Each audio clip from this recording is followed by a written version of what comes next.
All right, breaking right now, new report just came out, Washington Post. Federal prosecutors have now interviewed James Comey as they now weigh whether or not to charge his former deputy FBI director, Andrew McCabe, with a crime for his obsessive lying, which is why he was reportedly now fired.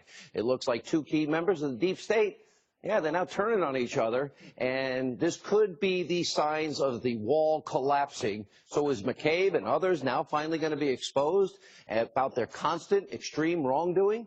I've said many times on this show, starting in January, this is the year of the boomerang. We'll give you all the breaking developments. And also tonight, according to reports, the disgraced former deputy FBI director McCabe, who, as we said, was fired because of his pattern of blatant lying, he wrote a personal, confidential memo detailing his so-called concerns over the president's decision to fire his former boss and personal friend. Now, McCabe reportedly turned that memo over to, there you see it, Robert Mueller's team of witch hunters, the so-called investigators, Democratic donors, Hillary supporters, to help their efforts. And as you can imagine, the Trump-hating press and their friends in the left, they were very excited. Very wrong, as I'll explain in a second, but very excited. Take a look. Now we find out that the president wanted to fire Comey on the grounds that he was concerned about the aggressive Russian probe. In other words, he did it to protect himself, to obstruct justice. This is clearly, it seems to me, close to the smoking gun of obstruction. We have enough information about this president and his attempts to control Rosenstein and Jeff Sessions and to literally have them protect him from this investigation. I think it is clear that he's obstructed justice. The question about the president and Comey's firing has always been, what did it mean about the Russian investigation? Rod Rosenstein is one of the people that Donald Trump has been hammering, you know, that he doesn't trust him and all the such. But if Rosenstein really did try to give him a cover story to fire Comey, I wonder why. I mean, talk about repaying a favor. I'm just saying that's pretty amazing how this is all turning out. Pretty amazing how dumb my so-called colleagues in this industry are. You know what? It's not a real news story. More lies, more hysteria, more breathless reporting of so-called news. And while McCabe expressed concerns about Trump using a cover story to fire Comey, okay, here's what they're not telling you. The president had the full authority to fire Comey for any reason. He didn't need a cover story at all. Remember, even Comey himself said the president had the right to fire him for any reason. That's fake news. That's hysteria. That's outright lying to you, the American people. And this comes after our own Adam Housley reported that McCabe allegedly threatened to take others down with him if he was fired. Get it? They're now turning on each other? Now, in reality, this McCabe memo provides literally no evidence that the president did anything wrong. Instead, the memo does reveal something else. According to the document, the Deputy Attorney General, Rod Rosenstein, I've been warning you to keep that name in your head. He told McCabe about conversations he had with the president surrounding the FBI's Russia investigation and the firing of Comey. Now, this means Rod Rosenstein, again, is obviously a witness to the special counsel's investigation. Witness number one, this very investigation he's overseeing. He's even more compromised than we thought tonight. So how is it possible, again, the Attorney General, Jeff Sessions, recused himself over so-called possible conflicts of interest, citing the wrong law and statute in doing so, but Rod Rosenstein, he's not conflicted? Remember, he also signed that final FISA warrant. He put his signature on it. And that was with the bought and paid for Hillary Clinton dossier, Russian propaganda, a foreign agent literally using Russian lies. Yeah, to lie to you, the American people. Just one more wrinkle to Mueller's completely flawed, fraudulent witch hunt. It needs to end. Look at what this is doing to this country. And by the way, you, the American people, have already paid more than $16 million to fund this partisan effort of Robert Mueller. And for what? 379 days without any evidence of any Russia so-called collusion whatsoever. Nothing.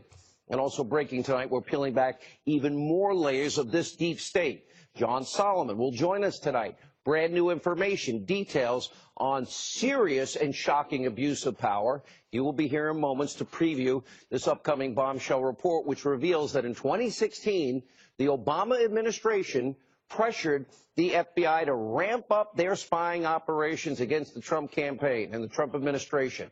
A massive exclusive. Stay with us. Also, yesterday in the Washington Examiner, Byron York highlighted the 2017 congressional testimony from Fusion GPS founder Glenn Simpson. He told members of the Senate Judiciary Committee that, quote, the FBI had a human source inside the Trump campaign. Okay, that was way back in 2017. Don't forget last week, former CIA director turned CNN hack, director of national intelligence, James Clapper, actually said that Trump should be so happy that the FBI was spying on his campaign. Really?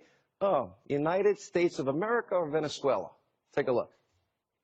So, I ask you, was the FBI spying on Trump's campaign? No, they were not. They were spying on a term I don't particularly like, but on what the Russians were doing, trying to understand were the Russians infiltrating, trying to gain access, trying to gain leverage and influence. So why doesn't he like what they do? So why doesn't he like that? He should be happy that. Well, he should be. Why didn't you go to him in the spring of 2016 and say, hey, there's this guy that you never met that we're watching? He would have helped you. Remember, the most exculpatory evidence in the Comey memo was, I didn't do this, but if anyone around me did, I want the world to know. So it's crystal clear that the Trump campaign, yes, was spied on, was monitored, was closely observed by the deep state, which was hell-bent on making sure Donald Trump never became the president. A major abuse of power. It's all unraveling. Now, meanwhile, Clapper, who you just heard from, he's now actually in a really twisted, distorted way, blaming Republicans for obstructing federal efforts to warn the American people about the Russian election interference in 2016. Remember the Nunes Washington Examiner piece 2014? He warned us way ahead of you. Take a look. There was concern on the part of the president himself because of the allegations of rigging, which the candidate Trump was then espousing, that anything that the president did would be viewed as political, and he would be putting his hand on the scale and favor one candidate to the disfavor of the other. So I think Ben's exactly right, and my book comports with his account. Yeah, he says, but not for Mitch McConnell, the Senate Majority Leader. Perhaps there would have been more said. Did Mitch McConnell stand in the way? Well, the Republicans in general did. We encountered reluctance on their part to enter into a very aggressive statement about the Russian. Republicans, really, Mr. Clapper, known liar? Maybe Clapper should read this 2016 report from NBC News. They titled it, Why Didn't Obama Do More About Russian Election Hacking? According to NBC News, the Obama administration didn't act because, quote, they thought that Hillary Clinton was going to win and a potential cyber war with Russia just wasn't worth it. Looks like Clapper is fitting right there in at CNN fake news. He gets paid. And, of course, while Clapper, everyone else in the deep state tries to drag this president down, the president has been up to serious business to actually attend to on the world stage. You know, important things like peace, the upcoming talks with the North Korean dictator, little rocket man Kim Jong-un. Well, last night, the Secretary of State, Mike Pompeo, held a productive meeting with the high-ranking member of the North Korean regime, first time in 18 years on U.S. soil. And this is what Pompeo had to say earlier today. Today, Vice Chairman Kim and I discussed how our countries could come together and take advantage of the unique opportunity that our two leaders have created through their visions of the future that they have so clearly articulated. The proposed summit offers a historic opening for President Trump and Chairman Kim to boldly lead the United States and the DPRK into a new era of peace, prosperity, and security. Our two countries face a pivotal moment in our relationship in which it could be nothing short of tragic to let this opportunity go to waste. It's clear that if Kim Jong-un denuclearizes, there's a brighter path for North Korea. We envision a strong, connected, and secure, prosperous North Korea that maintains its cultural heritage, but is integrated into the community of nations. Great news. The president himself, he's set to meet with this high-ranking North Korean official tomorrow. And by the way, that Korean official will be delivering a letter from Kim Jong-un himself. Take a look. We're doing very well with North Korea. Our Secretary of State has had very good meetings. He's meeting again today. I believe they'll be coming down to Washington on Friday, and a letter is going to be delivered to me from Kim Jong-un. So I look forward to seeing what's in the letter. Hopefully we'll have a meeting on the 12th that's going along very well, but I want it to be meaningful. It doesn't mean it gets all done at one meeting. Maybe you have to have a second or a third, and maybe we'll have none. But it's in good hands. As the president manages the ongoing negotiations with North Korea, well, he's also been making waves right here at home, and I think good waves. Today, the president pardoned friend of this program, conservative activist, author Dinesh D'Souza. Remember, he was prosecuted under the Obama administration for violating a campaign finance law, one that is rarely ever punished like this. President Trump is also, he is considering a pardon for Martha Stewart and even for the Democratic governor, former Democratic governor of Illinois, Rod Blagojevich. And while the media barely yawned over Obama's pardons and Clinton's infamous pardons, they were absolutely spinning out of control because the president is using his absolute power of the pardon. He has the right to do whatever he wants on this. Too bad. Take a look. To raise questions of whether the president is sending a message with these pardons, sending a message to people like Paul Manafort, Michael Flynn. Those are the obvious questions that are going to come about here. He's throwing raw meat, a bone to the far right here. Dinesh D'Souza, for over 3 decades, has been an extreme peddler of ideology. Rhino Senator Lindsey Graham jumping on the Rod Rosenstein recusal bandwagon. In a letter obtained by Fox News, the South Carolina Republican, or Rhino, asked Rosenstein to recuse if he considers himself to be a potential witness in the Russia investigation. But Graham is no ally of President Trump's when it comes to the Mueller witch hunt. In the past few days, he's accused the Trump administration of having a, quote, blind spot on Russia. I mean, who is this guy? He said firing Mueller would be the beginning of the end of the Trump presidency. Then he introduced the legislation to protect Robert Mueller from being fired, which is the end of any tenuous hold that Senator Graham had on the constitutional republic that we live in. Obama's Attorney General, Eric Holder, speaking of people with a tenuous grip, saying President Trump's pardons are a plot against the Russian investigation. Oh, man. Holder says his pet parrot, Robert Mueller, or just gift as it was been styled, to justice, will not be thwarted by pardons like the one President Trump yesterday gave to conservative activist Dinesh D'Souza. Holder was deputy AG when Clinton pardoned Mark Rich, a corrupt multi-zillionaire convicted of tax evasion who fled to Switzerland, but who, well, President Clinton was very nice and brought him home, safe and warm. We don't know the exact price tag for that. Joining us tonight, Washington Examiner chief political correspondent Byron York, Tammy Bruce, radio talk show host, columnist at the Washington Times, both Fox Business contributors. Rosenstein recusal. Senator Graham asked it so nicely. Do you think you ought to recuse yourself? He declares Trump to be acting. I mean, the man is a little bewildering, to say the least. It's obviously it's a politician's move. He's doing things that kind of please everyone, trying to, I think, in some ways, artificially establish his own independence in a way.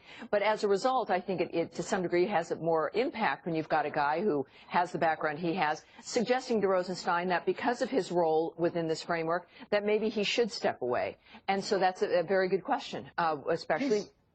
Lou, one thing about this Rosenstein, this is something that people who've been observing this case have been talking about for a long time, which is this.